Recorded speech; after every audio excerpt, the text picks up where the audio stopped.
ত্রয়োদশ সংসদ নির্বাচনে ৩০০ আসনের নির্বাচনী পরিবেশ ৬৪ জেলায় পর্যবেক্ষণ করবে ইউরোপীয় union.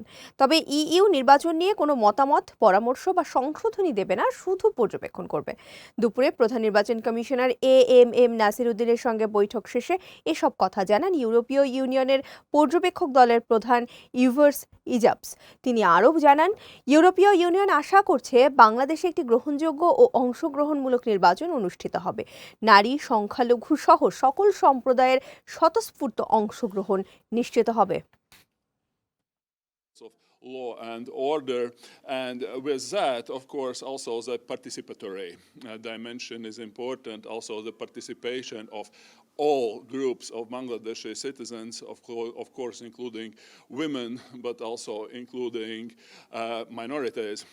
This is one of our priorities. But also the point that we are also dealing with also is the level playing field.